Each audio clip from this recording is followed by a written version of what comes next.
Hello, I'm Mario Toneguzzi, managing editor of Canada's podcast. My guest today on Calgary's podcast is Elle Wray, who is a fine artist and art gallery owner in Calgary. Thanks for joining us today, Elle. Hi, thank you. Well, let me just start by asking you just a little bit about what you do in terms of art, and we'll go from there. Okay, sounds great. All right. So, what kind of things do you do when it comes to the work, artwork? I do everything from large scale abstracts to small abstract paintings, portraits, and even murals. And So when did you start doing this? I started painting as a career 11 years ago. I've always been an artist. My grade 3 teacher told me when I was 8 years old that I would be a successful artist one day. And she told me to invite her to my art show when that happened. So I did. This was about 3 years ago, and she showed up and she brought a sketchbook that I did when I was 8 years old. Oh, And I wow. hadn't talked to her in 25 years. Oh, okay. So tell me Yeah, a little bit about that. Well, like, where did that, I guess, passion for art come from? it's just always been there. It's been something that comes easy to me and something that helps me get through life. I'm able to express myself. I get validation. I get to tell my story in my own way. Hmm. And did you, when it comes to art, are there anything in particular that you like to focus on, subject material, or is it just a lot of different things? It's a lot of different things, and sometimes it's really deep and sometimes it's not at all. It's more aesthetic. But this Oveda series, which you can see the beginning of this painting behind me, is a story of rebirth. An oval is a symbol of rebirth. So Ovedus is the Latin word for oval. Uh-huh. And I feel like there's times in your life where things get really hard and it can either break you down or you can rise above. And that's where the rebirth comes. Okay, So then. yeah, sometimes it's really deep and meaningful to me and other people can relate to it. And it's an oval, but it has a lot more to it. And it looks great in a space that it has that feeling that comes from me in it. And people say that they feel that too. Ah, and Yeah. I see Sean Connery and James Bond behind you there Yeah. too. Sometimes I like doing things that are more nostalgic, memories, that kind of thing. My grandma used to watch 007 and loved it. So one of those things. Yeah. So, where's your art shown, and uh, where is it? I guess for people. Downtown Calgary. It's by appointment only. It's on 10th Ave Southwest 18th Street. And I have my art displayed across 2 floors in that building. And I do a lot of art shows and fundraisers. So I Hmm. try to do at least one per year of each, but sometimes more. Hmm. And who's typically the people that buy your art? It's a variety of different people from all around the world. So yeah, it's everything, everybody. Just people relate to my art and want it and then they buy it. So, when you're looking at your artwork over the years, like, is there one piece that you always remember as like the piece that you've sold? I don't feel like it's the piece, but it's a series that I started with and I still continue with. I have a little painting here if you want me to show you. Yeah. Yeah, it's this water series. Sorry, it goes like that.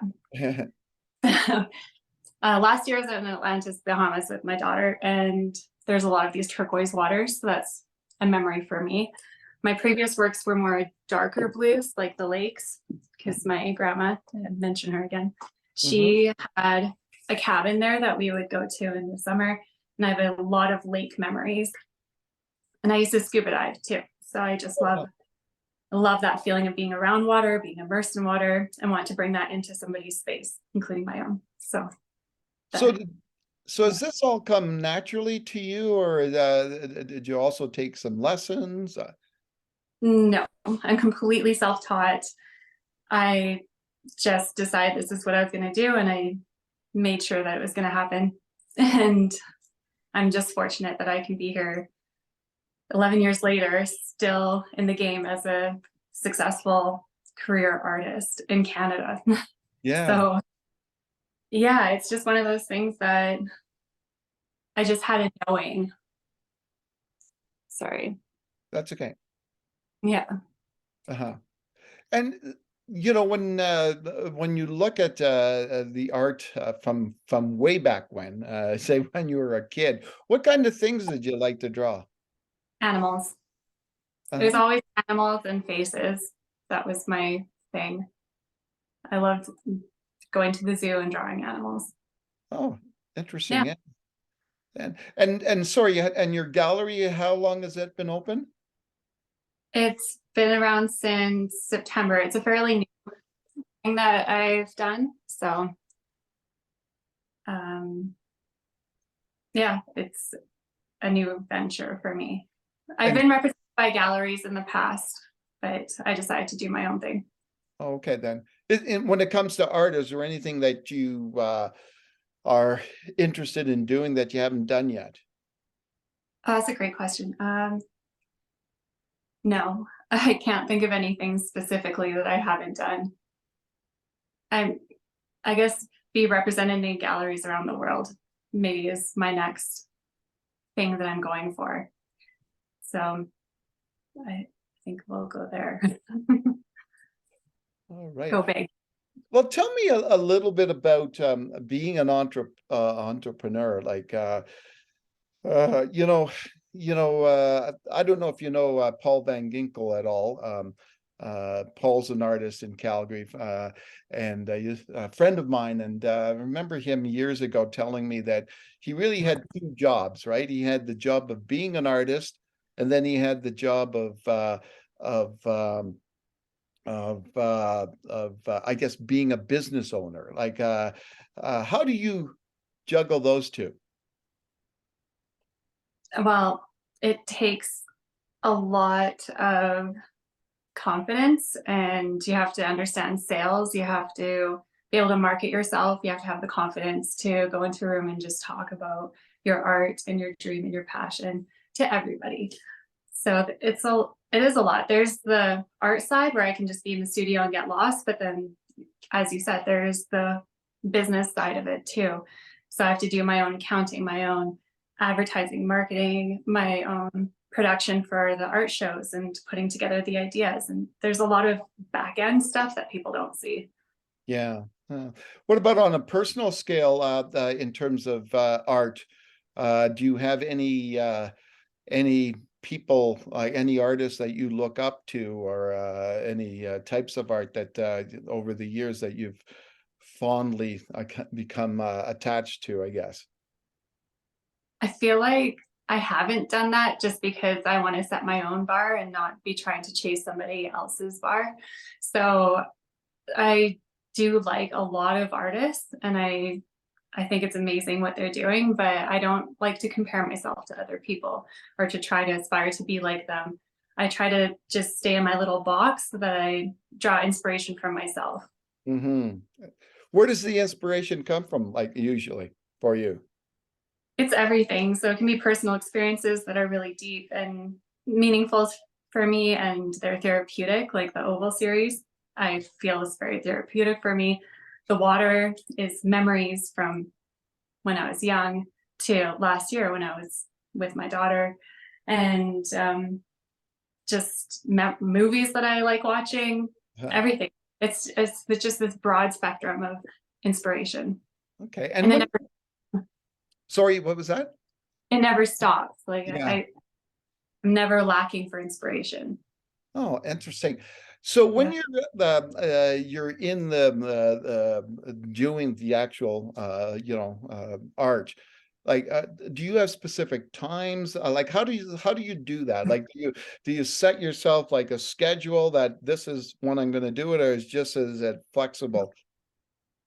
It It is a finicky thing to work with because you can't just put yourself in the studio and get to work. You have to be feeling a certain way in order to produce beautiful art. I feel like when I'm not feeling right, my art never turns out the way I want it to. It's the biggest struggle and it never looks good. So I have to really work on making sure that my head's right and I'm feeling good, and then I can start to create. Interesting. And Yeah. when you're doing your creations, what kind of a mood or setting are you in? Like, do you listen to music? Is it? Maybe explain that for me. Well, I actually have a shaman that told me that I needed to have a dark space with crystals. So I have a crystal chandelier in my studio with black walls, black ceiling, and a chaise couch. And it's just this place where it's like if you have earplugs in, like it's that there's no distractions. Yeah. It's just black, and it's also beautiful. So that is the perfect setting for me. And I always play random music where it's anything from rock to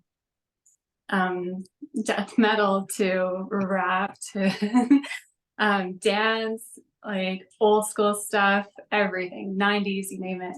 I listen to it all. Does it depend on what you're creating, the type of music that you're going to be listening to? No, I just like the randomness of it. Yeah.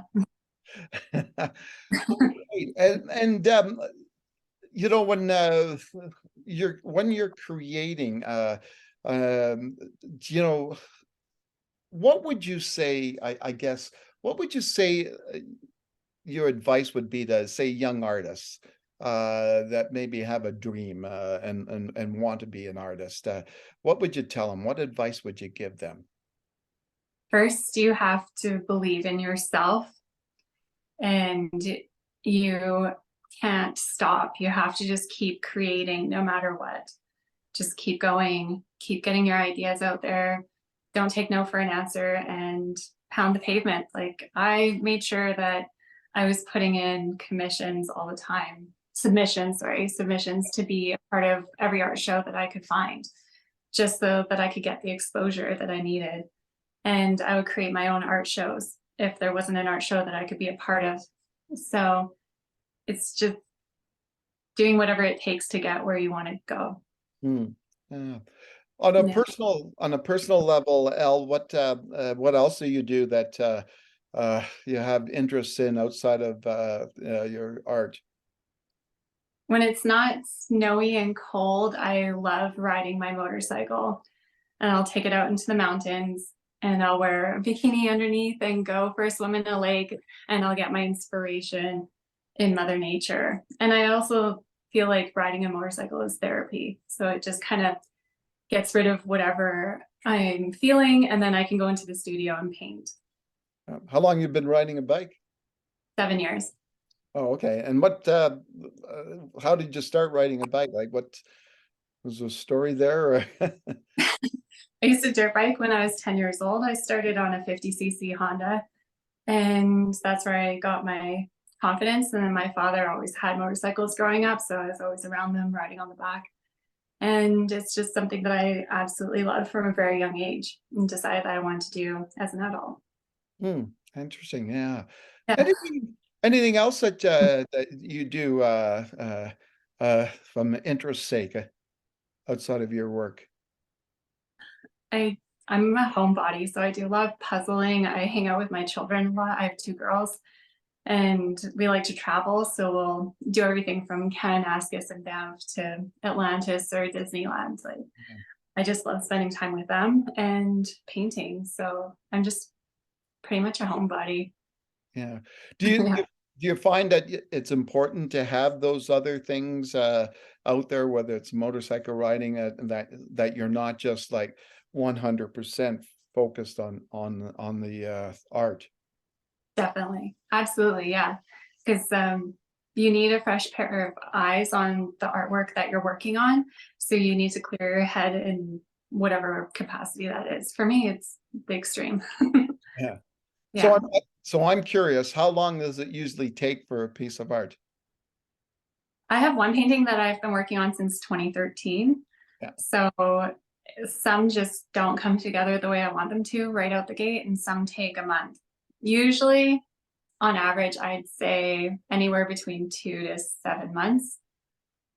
I know it sounds really like crazy, but it's one of those things that I just can't push or reach a deadline, because then it messes up the creativity. And then there's so much that goes on in my life that dictates whether it comes through or not. And then I'm working on 20 pieces at once. So they get shuffled in order as to what's more important than the others. Yeah, exactly. Yeah. All righty. And you're born and raised here in Calgary? Yes. Yeah. Born and raised. Oh, okay then. And did you what high school did you go to? Just Bishop Carroll. Oh, you went to Carroll, so independent learning school, right? I failed grade 10 art, and I never looked back at it until I turned 25. So Oh, really? Wow. yeah. Yeah. I hated being told what to create with what materials, because they tell you to make a box, make a shadow, make a cube, do this. And it just didn't interest me at all. So I failed. Oh, interesting. Yeah, yeah, it's interesting. I guess sometimes schools put you in a certain way of learning, and you know, it's not a solution for everybody, right? Everybody's different, and well, that's cool. Yeah. Do your kids do it as well?